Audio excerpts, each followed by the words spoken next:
Heil og sæl, kæru hlustendur og verið velkomin í þennan heilsumála í hlaðvarpinu með lífið í lúkunum. Ég er búin að vera að hugsa þetta bara alveg síðan á nýjársdag að koma með smá pepp. Af því að mér finnst einhvern veginn svona á nýju ári þá finnst öllum þeir þurfa að verða einhver betri útgáfa af sjálfum sér eða þurfa að gera eitthvað svo risastórt, svona einhverja breytingar, setja sér áramótaheit. En það hendur bara ekkert alltaf öllum.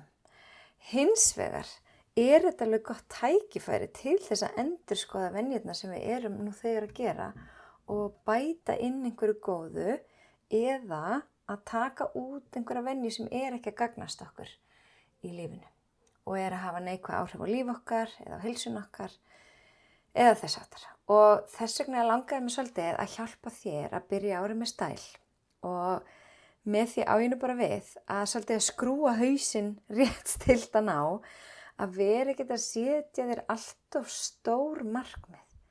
Setja þér kannski bara 1 mánuð í einu, jafnvel bara 1 viku í einu, bara hvað ætla ég að gera í næstu viku og hvað ætla ég svo að gera í næsta mánuði og svo mánuðinum eftir það og svo kollakalli. Auðvitað rosalega gott að hafa eitthvað stórt markmið sem gulrót af því að eins og ég fann bara þegar ég var að keppa í ólympískum lyftingum að það að hafa eitthvað markmið, það var einhver ákveðin dagsetning sem ég vissi að ég væri að fara að keppa, það hélt mér við efnið, bæði varðandi æfingar, það kom alveg dagar sem maður nennir ekki að fara á æfingu, en maður fór samt og maður var alltaf svo ánægður eftir á að hafa drifið sig og líka bara varðandi mataræði. Þannig að það sem að mig langar svolítið að biðja þig að gera akkurat núna, það bara svolítið þetta að byrja því að spyrja þig hverju hef ég stjórn á? Hverju get ég stjórnað? Eitthvað í lífinu þínu sem þig langar að breyta en þú getur samt ekki stjórnað? Það þurfum við bara svolítið að leggja það til hliðar af því að við munum aldrei geta stjórnað öðrum eða breytt öðrum. Eina sem við getum gert að breyta venjum okkar, hugsunum okkar og þess aftar. Þannig að hvert verkefni sem þið langar að gera þessu ári eða venjan sem þið langar að bæta inn eða taka út eða hvað sem er. Og þegar við áttum okkur á því hvort við höfum raunverulega stjórn á þessu, þá getum við farið að gera eitthvað í málunum. Og ef við tökum bara fyrir heilsuna, af því að það nú það sem þetta hlaðvarp snýst að þá þurfum við fyrst svolítið að vera meðvituð það hvernig við hugsum heilsuna á hverjum degi. Hvað það sem þú ert að gera til að leggja inn í þinn heilsubanka daglega? Það hreyfing? Það að bursta tennurnar? Það að vakna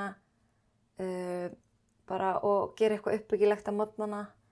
Eða ertu alltaf bara að snúsa og svo stressa þig af stað í vinnunni eða skólan?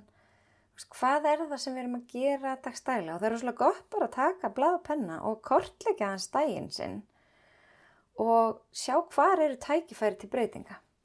Og svo, eins og ég hef svo oft sagt áður, þá svo mikilvægt að byrja bara einhverju einu. Byrja bara einhverju einu atriði.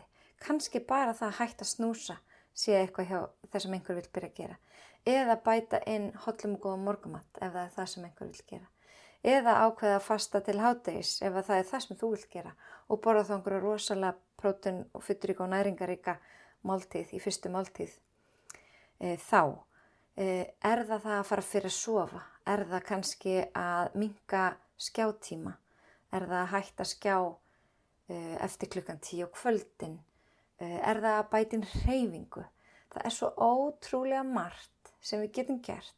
Kannski ertu að tikka bara í fullt af boxum en streitan of mikil í lífinu.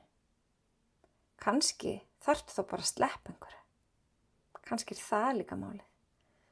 Þannig við þurfum bara að kortleggja okkar eigin heilsu og það getur enginn gert hana með við sjálf og það mjög gott að hafa blað og penna við hönd og fara svolítið yfir það hvar tækifæri til vaxtar fyrir sjálfa mig, hvað ætla ég að gera í því og lykil spurningin af hverju viltu gera þetta?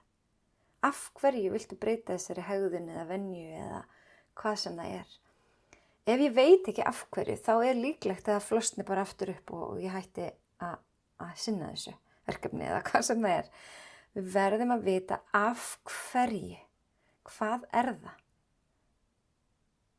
Og þegar við erum búin að færa athyglin okkar á þetta, þá verðum við svo meðvituð hegðun okkar og hvað raunverulega skiptir máli í lífinu og í hegðun okkar, að við förum bara einhvern veginn að hegða okkur betur og breyta betur og bætin þessum góðu venjum.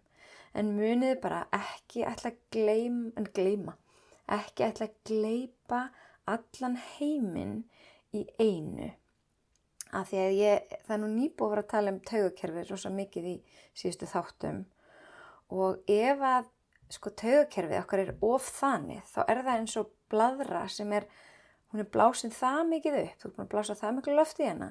Að ef þú rétt kemur með títuprjón við hana, þá springur hún. Mér fannst þetta svolítið flott líking, ég sá þetta á netinu daginn og svo var önnur blaðra sem var bara svona hálffull og þú gast potað með títuprjónum alveg heil lengi í hana áður en nokkuð gerðist. Og það er svolítið að sama með það þegar of mikið álag á okkur, þá er taugakerfi of þannig og við þolum bara illa auka áreiti sem endar bara með annarkvort andlegum veikindum eða líkamlegum veikindum eða bæði. Þannig já, ég vissi ekkert hvert ég ætlaði að fara með hennan heilsumála þegar ég byrjaði þessa upptöku, en ég vona að þetta hafi verið eitthvað svona smá pepp inn í daginn þinn eða inn í árið 2026 og mér langar að hvetja þig til þess að finna þér blaðpenna og skrifa niður þínar venjur, skrifa niður einn dag, jafnvel bara í heila viku. Hvernig eru heilsuvenjurnar þínar hverjum degi? Hvað er það sem gerir? Hvað er gagnlegt? Hvað er að gefa þér eitthvað að næra þig? En hvað er að taka frá þér orku? Hvað er að valda neikvæðum áhrifum á heilsuna þína? Og svo þurfum við að spyrja okkur hverju vil ég breyta og líka hvað myndi breytast ef þú breytir hegðuninni eða venjunni. Hvað myndi breytast? Hvað er það öðruvísi? Og svo þetta af hverju. Af hverju vil ég breyta? Þessu sem ég vil breyta. Og þegar þú ert búin að skrifa þetta niður, þá er auðvelt að setja sér kannski eitthvað lítið markmið, þeir sem vilja setja sér markmið. Og jafnvel eitthvað eitt stórt endamarkmið. Og ef þið eruð í svona sjálfsvinnu og gerið þetta, þá þætti mér ótrúlega vænt að þið myndu senda mér skilaboð á Instagram, á Heilsuerla, eða bara tölvupóst á erla@heilsuerla.is og láta mig vita hvaða var sem að þið ákvaðið að gera. Og svo jafnvel í loka árs getið þið bara sendt mér aftur hvernig þetta gekk allt saman. Af því að nú höfum við 12 mánuði framundan 2026 til þess að bæta heilsuna og auðvitað mörg ári viðbót. En það er gott að taka bara eina viku einu, svo 1 mánuð og svo nokkra mánuð og svo 1 ár að skoða heilsuna. Hverju get ég stjórnað? Hverju get ég ekki stjórnað? Ef ég fer aftur í það, við þurfum líka að muna eftir því. Þannig ég segi bara góða skemmtun með þetta. Þetta er það dýrmætasta sem þú getur gert. Þú ferð brjálaða ávöxtun af því að leggja inn í eigin heilsubanka og þú munt aldrei sjá eftir því að hugsa heilsuna.